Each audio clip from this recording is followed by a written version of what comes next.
Assalamualaikum warahmatullahi wabarakatuh. Waalaikumsalam warahmatullahi wabarakatuh. Al-Fatihah. Kaif halukum fi hadil fursah? Alhamdulillah bi khair. Oke, syukron ala ihtimamikum. Oke, kita absen dulu. Barangkali ada yang nggak hadir. Semuanya hadir ya. Oke, Mas Hafid hadir ya. Oke, Mbak Aina hadir. Mbak Iklimah hadir. Oke, pada pertemuan hari ini kita akan membahas terkait dengan manhaj atau metode pembelajaran kaligrafi atau khat. Dan insya Allah nanti kita akan fokus kepada 3 metode. Satu adalah metode abjadun, metode abana, dan metode kitabah i'tiyadiyah. Next. Oke, kita coba persepsi bahwasanya kemarin kita sudah belajar terkait dengan tokoh kaligrafi atau para khattat. Ya, mulai dari Ibnu Muqlah, Ibnu Bawat, Yaqut, Al-Musta'simi, kemudian Syekh Hamdullah. Mereka adalah orang-orang yang mempunyai keilmuan khat yang sangat luar biasa. Termasuk salah satunya adalah mempelopori adanya Al-Mansub Al-Fa'iq. Beliau adalah Ibnu Muqlah. Al-Mansub Al-Fa'iq itu standarnya adalah lingkaran, titik, dan garis. Next. Kemudian mengapa kita perlu untuk menggunakan metode pembelajaran kaligrafi atau khat? Karena sejatinya metode itu adalah cara yang digunakan untuk mencapai tujuan yang ditentukan. Agar apa? Proses yang kita lakukan agar nanti juga hasil yang kita capai ini bisa maksimal dengan baik. Next. Dan ada problematika yang saat ini seringkali kita lihat bahwasanya banyak sekali guru-guru baik itu madrasah, TPQ, bahkan dosen ini yang belum bisa menulis.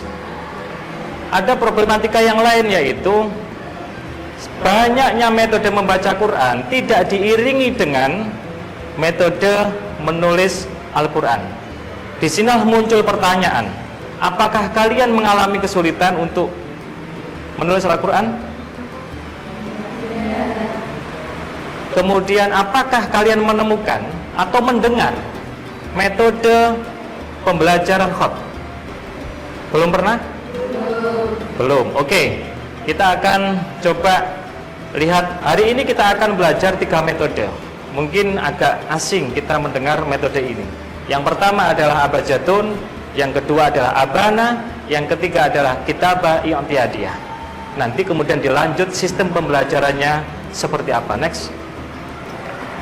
Kemudian CPMK hari ini atau metode pembelajaran khat ini adalah teman-teman adik-adik mahasiswa ini mampu memahami teori, bahan ajar, metode, media, dan evaluasi pembelajaran khat Arabi. Dan sub CPMK-nya adalah mampu menganalisis dan membandingkan ya antara metode satu dengan metode yang lain. Next. Kita coba akan belajar terkait dengan metode abjadun. Ada yang mendengar abjadun itu apa? Mbak, abjadun itu apa? Kira-kira? Mbak Dwi, barangkali bisa menjawab apa itu metode abjadun? Oke, betul. Kemudian Mbak Dina, apa metode abjadun itu? Penulisan tentang satu belajar. Oke, terima kasih untuk jawabannya. Adik-adik bisa lihat di sini bahwasanya metode abjadun itu adalah metode yang huruf kuncinya terdiri dari alif, ba, jim, dal. Dan metode ini saya lakukan berdasarkan pengalaman saya dulu, mengalami ketika mengajar banyak sekali siswa yang mengalami kesulitan di dalam belajar khat. Maka kemudian saya terus mencoba untuk mencari, berijtihad, ada enggak metode yang bisa mempermudah siswa untuk belajar khat. Maka disitulah saya ambil karena terinspirasi dari Ibnu Muqlah yang menggunakan sistem Al-Mansub Al-Fa'iq, ada lingkaran, titik, Karena semua huruf itu ternyata ada di alif, titik, dan lingkaran itu sendiri. Semua huruf. Kita bisa lihat di sini bahwasanya dengan kita menguasai alif, maka kita bisa menguasai huruf kaf, huruf lam, huruf to, huruf mim. Dan kemudian untuk bisa menguasai semua hampir 80% huruf, cukup dengan menguasai ba. Bagian-bagian ba itu nanti akan keluar menjadi huruf fa, qaf, nun, sin, shad sampai kemudian dot. Dan jim, dengan menguasai jim maka akan muncul, kita bisa menguasai huruf ain, ha, ghin, dan seterusnya. Dan yang terakhir dengan dal, maka kita akan bisa menguasai huruf ha, dal, dan lam alif. Next. Oke, ini adalah salah satu sampul yang biasa digunakan di Kediri, termasuk saya juga daftarkan di Haki ya sebagai jaminan ini adalah karya ilmiah kami. Terus next. Oke, tahapan-tahapan pembelajaran di dalam metode Abjadun adalah yang pertama penyesuaian, karena semua apapun itu harus menyesuaikan diri. Kemudian tahapan kunci mufradat, tahapan kunci murakkab, tahapan pengayaan atau eksplorasi, dan yang terakhir adalah tahapan ketuntasan. Next. Oke, tahapan penyesuaian ini dimulai dari teman-teman satu, cara memegang pena. Lah, seringkali kita salah dalam memegang pena. Memegang pena itu seperti ini, yang 3 ditaruh di bawah. Ya. Kemudian posisi duduk. Ya, usahakan lurus dengan buku, tangan miring, ya. Dan usahakan latihan. Ini penyesuaian, karena tanpa latihan itu nanti tangan kita sulit untuk menulis dengan baik. Kemudian sampai siapkan nanti buku halus, ya. Saya kira teman-teman ketika SD sudah pernah menggunakan buku halus itu, digunakan untuk menulis yang baik. Karena di dalam buku halus ada garis besar dan garis kecil. Next. Oke, tahapan mufradat ini cukup kita nanti mengenal alif, ba, jim, dal. Maka kemudian dari huruf itu akan keluar mulai dari alif sampai ha. Di situ semuanya ada kaidahnya masing-masing. Next. Kemudian tahapan murakkab. Tahapan murakkab adalah tahapan belajar kunci menyambung. Atau kalau teman-teman kepingin bisa banyak teman, maka harus tahu kunci pendekatan. Lah, di khot itu juga gitu. Ada namanya kunci murakkab atau kunci menyambung. Menggunakan kunci ba. Ada 9 bentuk, ya. Ada 9 bentuk kunci pendekatan atau murakkab, ya. Dan itu ketika dipraktekkan maka bisa digunakan untuk apa? Menyambung semua huruf. Sin digabung dengan alif bisa, ba digabung dengan jim bisa. Semuanya terangkum di dalam kunci ba ini. Tinggal diganti kepalanya, bawahnya tetap. Itu kuncinya di situ. Oke. Tahapan pengayaan atau eksplorasi adalah bagaimana ketika kita sudah menguasai mufradat dan murakkab, maka kita dilatih untuk mencari bentuk lafaz yang bagus, mencari bentuk lafaz yang indah. Dan ini harus sesuai dengan busola atau arah kompas. Ya. Kita bisa lihat di sini ada tulisan Assalamualaikum. Saya beri contoh 5, ya. Nanti mungkin tugas mandirinya adik-adik bisa membuat yang lebih baik lagi. Ya. Bisa nanti memilih assalamnya pakai yang nomor 1, alaikumnya yang nomor 2, warahmahnya yang nomor 3 misalkan, atau wabarakatuhnya pakai nomor 4 dan seterusnya. Itu bisa dibolak-balik. Itu bisa menciptakan banyak varian tulisan Assalamualaikum warahmatullahi wabarakatuh. Di situ ketika sudah menulis banyak, maka kita coba merasakan mana bentuk yang menurut sampean nanti baik. Dan yang terakhir adalah tahap ketuntasan. Tahapan ketuntasan ini adalah bagaimana di metode ini anak dikasih satu pemahaman terkait dengan Rasm Utsmani. Bagaimana kita bisa menulis hamzah wasol, hamzah kotok. Bagaimana kemudian kita bisa mengetahui ada beberapa huruf yang tidak bisa disukun dan seterusnya. Lah, di Rasm Utsmani ini nanti adik-adik praktekkan di surah Al-Fatihah dan surah Al-Insyirah sebagai syarat kelulusan atau ketuntasan di dalam menyelesaikan metode Abjadun ini. Oke, ini adalah salah satu contoh teman-teman mahasiswa dulu ketika pretest tulisannya seperti itu. Tapi ketika post test dalam waktu yang cukup singkat, ini hasilnya cukup signifikan dari yang jahiliyah ke yang modern, ya. Kalau adik-adik semuanya sekarang tulisannya masih jelek, hidup saja nanti di zaman jahiliyah. Yang kedua, adik-adik, adalah metode Abana. Metode Abana ini metode yang dipelopori oleh Ibu Ummu Jasmin Laila binti Sulhadi, ya. Beliau menciptakan metode ini tidak gampang, lama sekali prosesnya, sampai kemudian menciptakan buku metode menulis Al-Quran dengan metode Abana, dan sekarang ada buku khusus untuk anak-anak, ya. Lah, metode Abana ini huruf kuncinya cukup 3, yaitu alif, ba, dan nun. Tetapi ada yang pengecualian, lam, alif, dan seterusnya itu tidak masuk pada Abana, dan ini ada sedikit menurut saya adalah kekurangan, ya. Tetapi saya kira ini bagus sekali, nanti kita akan coba jelaskan. Next. Jadi di dalam metode Abana ini saya kira sudah jelas, tadi saya terangkan bahwasanya terdiri dari huruf alif, ba, dan nun, ya. Dengan ba nanti keluar huruf fa, dengan ba nanti keluar huruf apa? Shad, ya, dan seterusnya. Dengan nun keluar huruf qaf, huruf nu, huruf lam, huruf apa lagi? Ya, huruf shad juga badannya shad, ya.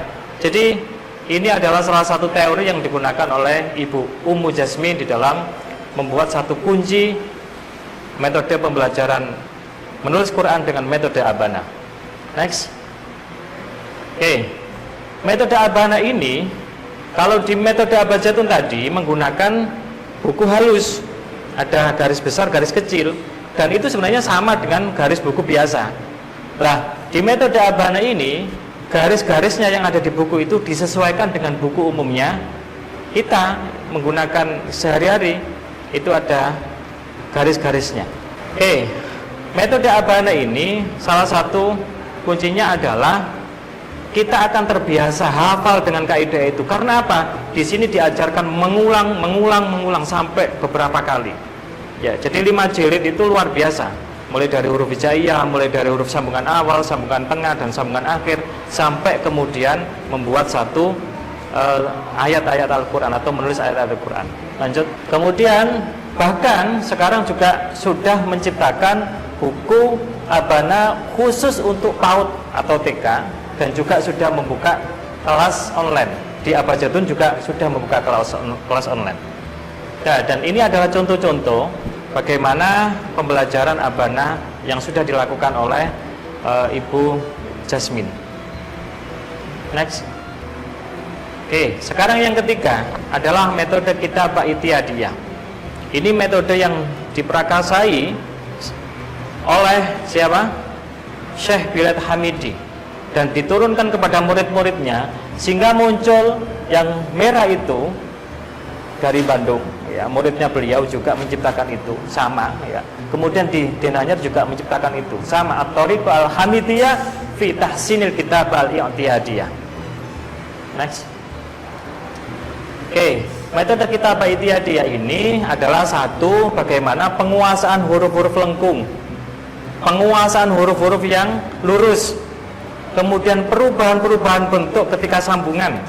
Kemudian yang terakhir adalah membuat kalimat-kalimat pendek, kalimat-kalimat panjang, sampai kemudian nanti ujian ketuntasan dengan menggunakan surah-surah pilihan, termasuk di sini ada surah Al-Fatihah. Kalau di metode Abjadun menggunakan buku halus, kalau di metode Abana menggunakan garis-garis biasa seperti buku, kalau di metode Kitabah I'tiadiyah menggunakan garis-garis yang lebih kecil lagi, ya, agar akurasi tulisan itu bisa lebih baik. Sekarang kita akan membahas yang keempat, aplikasi yang mempermudah teman-teman di dalam belajar khat. Ada aplikasi Ana Mukhtariful Khat, ada aplikasi Masyak, ada aplikasi Klek, ada aplikasi Kitabaku, dan seterusnya. Itulah yang kemudian mempermudah teman-teman sekarang itu bisa setoran, bisa belajar lewat media-media atau aplikasi-aplikasi online, baik online maupun offline ataupun langsung. Ini saya kira harus kita tempuh agar pembelajaran kita semakin baik, semakin cepat. Untuk materi sudah selesai saya sampaikan.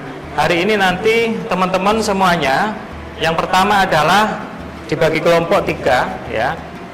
1, 2, 3, 4, 5. Ini 5 satu kelompok ya. Nanti ini 4 satu kelompok, untuk yang laki-laki satu kelompok. Jadi ada tiga kelompok. Satu kelompok ini adalah membahas terkait dengan metode abajadun. Kelompok yang kedua membahas abana. Kelompok yang ketiga membahas kitabah itiadiyah. Setelah itu kemudian saya akan kasih medianya untuk sampean latihan ya, untuk sampean latihan mencoba merasakan bagaimana sih metode abajadun, bagaimana metode abana dan seterusnya ya. Baru kemudian nanti teman-teman diskusi, setelah diskusi cari kelebihan dan kekurangan dari masing-masing metode dan presentasikan ya, apa kelebihan dan kekurangan dari masing-masing metode tersebut. Silakan teman-teman untuk menyesuaikan tempatnya masing-masing, kelompok 1, kelompok 2 dan kelompok 3. Oke, nanti teman-teman di dalam mencari kelebihan dan kekurangan masing-masing metode, sampai bisa cari referensi yang sudah ada. Termasuk salah satu karya saya, misalkan di situ ada cara praktis belajar khot nasfi. Kemudian ada karya saya juga pengembangan pembelajaran tahsin kitabah melalui metode abajadun dalam perspektif aliran nativisme, empirisme, konfigurisme, pelatihan khot dan seterusnya.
Oke, terima kasih kalian sudah merasakan menulis kelompok 1 metode apa?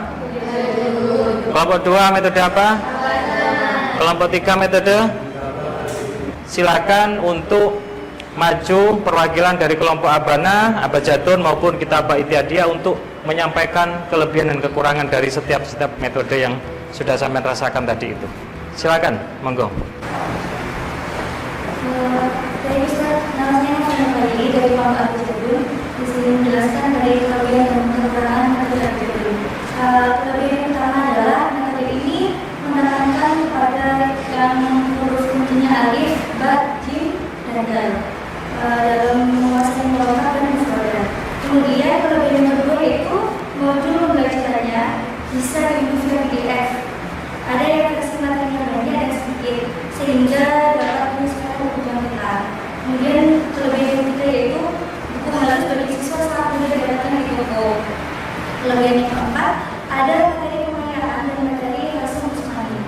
Kemudian untuk kekurangan metode abajadun ada 3. Yang pertama yaitu metode ini lebih cocok untuk tingkat aliyah dan perguruan tinggi, sehingga untuk tingkat madrasah ibtidaiyah tidak kurang cocok digunakan.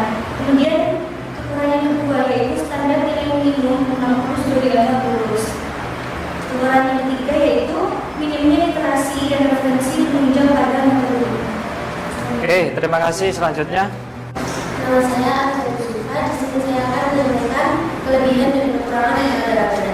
Kelebihannya yang pertama, metode abada ini menekankan pada 3 huruf kunci yaitu alif, ba, dan nun.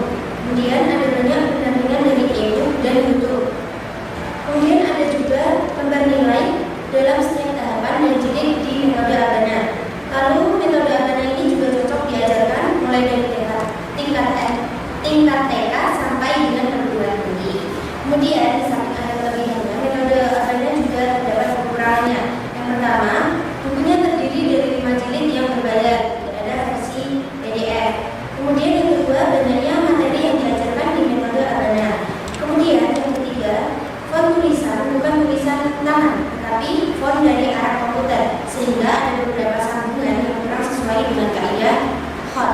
Untuk kelebihan dari lembaga Al-Quran yang pertama yaitu ada buku gurunya dan buku latihan khusus. Kemudian kelebihan yang kedua, materinya cukup ringkas dan mudah dipahami. Kemudian kelebihan yang ketiga, cukup diajarkan mulai tingkat madrasah sanawiyah sampai perguruan tinggi. Ada pun kekurangan dari metode Al-Kitabah Al-Quraniyah yang pertama yaitu bukunya tidak ada versi PDF atau online. Yang kedua, buku latihan khusus dan tidak mudah didapatkan. Dan yang terakhir, tidak ada buku untuk siswa sehingga murid menunggu materi yang bukunya. Mungkin itu saja yang bisa saya sampaikan. Oke, terima kasih semuanya. Beri aplaus untuk kita semuanya. Oke. Jadi pada intinya semua metode itu pasti ada kelebihan, ada kekurangan. Oleh karena itu saya berharap kepada adik-adik semuanya, ketika nanti sudah lulus ya dari IAIN Kediri, saya berharap untuk terus meneliti, mengembangkan metode-metode menulis Al-Quran atau menulis Arab, sehingga muncul metode-metode baru yang efektif, yang mungkin bisa menjadi metode yang menyenangkan, sehingga kemudian metode itu bisa berjalan sangat baik. Karena dengan metode itu maka pembelajaran akan lebih cepat ya untuk sampai kepada tujuan. Oke, saya coba akan mengkaitkan jadi ilmu khot ini dengan keilmuan-keilmuan yang lain. Karena sejatinya belajar khot itu adalah sama halnya belajar ilmu yang lain sebenarnya. Kalau kita lihat makalah Yaqut Al-Mustasimi, al-khottu handasatun ruhaniyatun dhaharat bi'alatin jismaniyatin. Artinya apa? Khot itu adalah sarana untuk mendidik ruhani kita. Dengan belajar khot, salah satu manfaatnya adalah agar kita itu bisa menjadi orang-orang yang sabar. Tidak hanya sekedar untuk menulis yang bagus, menulis yang indah, tetapi dengan khot itu kita belajar sabar, kita belajar telaten dan seterusnya. Adik-adik mahasiswa, ada yang tahu moderasi beragama? Sudah pernah dengar ya? Oke, saya akan mencoba mengkaitkan moderasi beragama dengan khot, dan ini kemungkinan nanti minggu depan akan kita bahas lebih detail lagi. Tetapi hari ini akan saya coba kasih pemantik buat teman-teman bagaimana hubungan antara khot dengan moderasi beragama. Saya mencoba menggagas istilah ukhuwah khotiyah. Apa itu ukhuwah khotiyah? Apa? Ukhuwah khotiyah ya. Jadi bagaimana seorang khotot atau pembelajar khot itu menjadi pribadi yang mampu tidak hanya menulis khot tetapi mampu bekerja sama dengan baik dengan orang lain, mampu empati terhadap orang lain. Dan ini menjadi problem sosial teman-teman khot ya, karena seringkali teman-teman khot itu hanya hubungan dia dengan gurunya, tanpa hubungan dia dengan murid-murid yang lain, seringkali egois. Maka disinilah pentingnya internalisasi moderasi beragama untuk menumbuhkan ukhuwah khotiyah. Seorang khotot itu harus mempunyai komitmen untuk terus latihan, untuk terus mengembangkan ilmu khot itu sendiri. Dengan mengembangkan ilmu khot itu sendiri, maka bisa dijadikan indikator bahwasanya seorang khotot itu mempunyai komitmen kebangsaan yang tinggi. Dengan menyebarluaskan ilmu itu dengan baik, maka otomatis generasi-generasi Islam, generasi-generasi muda itu akan selalu mencintai keilmuan-keilmuan Islam atau seni-seni Islam itu sendiri. Maka di sini pelajarannya adalah bagaimana seorang khotot itu juga harus mampu mempunyai sikap toleransi yang tinggi terhadap teman atau orang lain yang mempunyai mazhab khot yang lain. Karena seringkali gesekan itu karena perbedaan mazhab khot. Karena di khot itu handasa ruhaniyah, mendidik pribadi-pribadi yang baik, luhur, lembut. Ya, khot itu tidak akan bisa ditulis oleh orang-orang yang sombong. Saya kira dengan khot kita diajarkan menjadi manusia-manusia yang terbuka. Andaikan huruf itu tidak terbuka diri, membuka diri ketemu dengan huruf yang lain, maka tidak akan bisa disambung. Kejargon al-muhafadzatu al-qadimi soleh wal akhdhu bil jadidil aslah. Ini adalah salah satu jargon bagaimana kemudian kita mampu menghargai budaya lokal. Apa yang sudah baik kita teruskan, yang baru kemudian kita ambil. Oke, siapa yang masih kurang paham silakan untuk bertanya. Silakan, monggo. Saya Ustaz. Oke. Mau bertanya, mengapa kok kita tuh perlu belajar tentang khot? Oke, Mbak Fahma, terima kasih pertanyaannya. Salah satu pertanyaan yang menjadi kegalauan bagi saya, mengapa khot itu penting?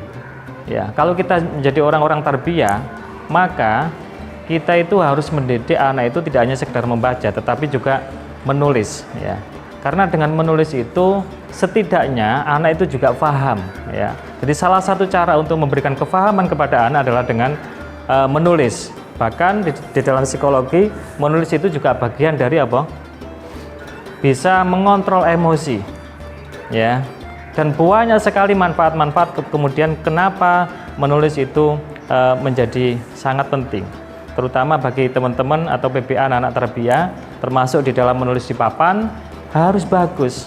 Ketika kita nulisnya salah, maka otomatis mahasiswa atau murid kita nanti juga akan tulisannya menjadi salah, dan ini bahaya, apalagi Quran, ya, apalagi huruf Arab.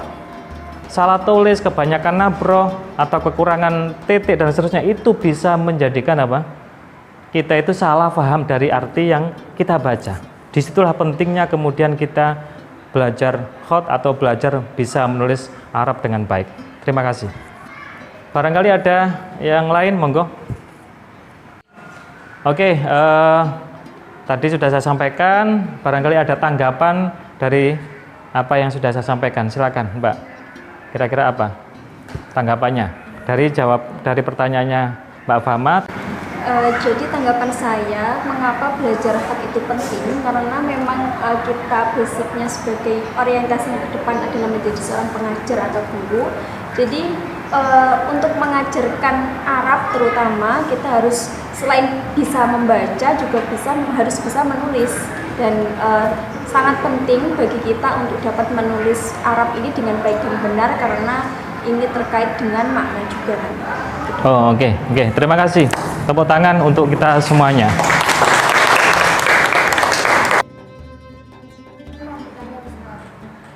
Saya dari dulu itu mau nulis Arab itu kesusahan itu karena apa? Oke, terima kasih Mbak Anggi atas pertanyaannya. Jadi banyak sekali pertanyaan-pertanyaan seperti hanya Mbak Anggi itu problem bagi seorang peserta didik termasuk mahasiswa, masih banyak kesulitan di dalam menulis Al-Quran. Bahkan di BTQ sendiri ya banyak sekali inputnya mahasiswa itu dari SMA, sehingga pengenalan untuk menulis Arab itu sulit ya, sehingga di dalam prakteknya juga sulit. Maka disinilah pentingnya sebuah metode ataupun cara agar mahasiswa itu paham, agar mahasiswa itu tahu cara menulis Arab atau Al-Quran dengan baik. Karena kadang-kadang sama, nulis Arab dengan nulis Quran itu disamakan, padahal itu beda. Nulis Arab itu pakai kaidah-kaidah Arab, sementara nulis Quran itu pakai kaidah Quran. Meskipun hurufnya Arab, tetapi kaidahnya berbeda. Setidaknya dengan Rasim Usmani, kaidah Imla'i itu berbeda. Saya kira itu Mbak Anggi ya, paham ya? Oke, barangkali ada yang mengomentari dari jawaban Mbak Anggi, monggo. Silakan dikomentari. Jawaban dari saya, monggo. Atau mungkin ada yang mau menjawab, silakan. Menjawab keluhannya Mbak Anggi, silakan. Barangkali ada solusi dari pertanyaan Mbak Anggi. Sulit, kenapa kok sulit? Ya, belajar nulis Arab kenapa sulit? Bagaimana caranya kira-kira? Ya, saya kira kenapa kita kok bisa sulit menulis Al-Quran itu karena kita itu kurang terbiasa. Biasanya kita itu tidak mau latihan terus-menerus dalam menulis Al-Quran. Jadi menurut kita apa yang seharusnya itu mudah, karena terus-menerus kita pelajari itu menjadi susah karena kurangnya kita untuk latihan. Oke, terima kasih. Oke, saya akan memberikan komentar terhadap jawaban dari teman-teman, bahwasanya ada dua hal yang kita nanti bisa cepat belajar atau menguasai khat itu, yakni adalah kathratul masyq, banyak latihan ya, tapi juga harus tahu bagaimana asrarul ilmi, asrarul khat itu adalah di makhfiyun fi ta'limil ustad, ada di guru. Jadi harus ke guru. Jangan kemudian kita itu belajar khat ya mandiri. Ya, harus ada gurunya, karena yang tahu lekuknya, kaidahnya itu adalah guru. Maka sangat malum ketika di metode kitabah i'tiyadiyah anak tidak dikasih buku modul. Agar apa? Agar si murid itu langsung belajar kepada guru. Tetapi ketika dikasih modul, anak-anak kemudian meremehkan, tidak usah ke guru, yang penting lihat modul selesai. Nah, ini salah satu kelemahan dan kelebihan dari setiap metode. Saya kira itu. Terima kasih semuanya. Pertanyaan cukup, nanti kita akan teruskan untuk pembahasan yang lain. Oke, setelah kita menyelesaikan perkuliahan hari ini, saya sebelum menutup perkuliahan hari ini, saya akan mencoba dari teman-teman setiap perwakilan untuk merefleksikan apa yang sudah sampean pelajari hari ini. Silakan kepada Mbak siapa? Mbak Nova, silakan untuk mempresentasikan atau merefleksikan apa yang sudah sampean dapatkan hari ini. Alhamdulillah, terima kasih kepada Ustaz Abdul menyampaikan materi-materi yang hari ini, sehingga kami dapat lebih memahami lagi bagaimana kaidah-kaidah tulisan bahasa Arab secara benar. Kemudian dari ini kita juga belajar tentang toleransi terhadap manusia, sesama manusia, dan melatih kesabaran dan menghadapi. Oke, beri aplaus untuk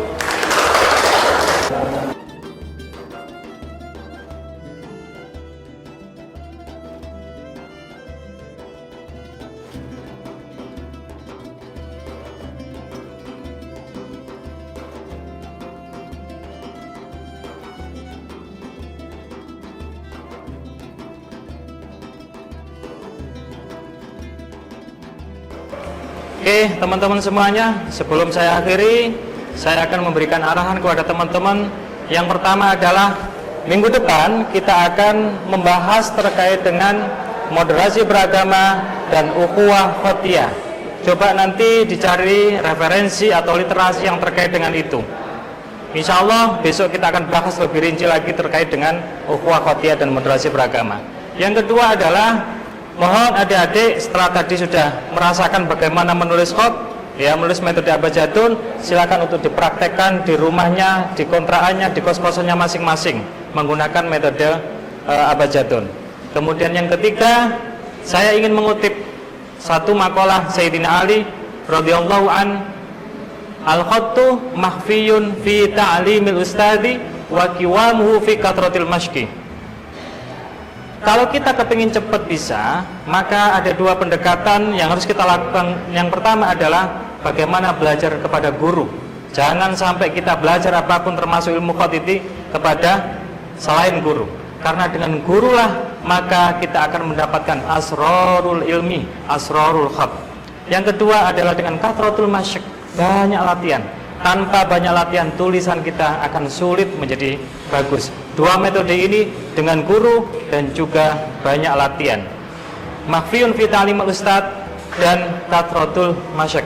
Mudah-mudahan minggu depan dan seterusnya kalian menjadi orang-orang yang mampu menulis dengan baik, mampu mengajarkan kepada generasi-generasi muda yang lain untuk bisa menulis Al-Quran. Syukran al-hitimamikum jami'an. Assalamualaikum warahmatullahi wabarakatuh.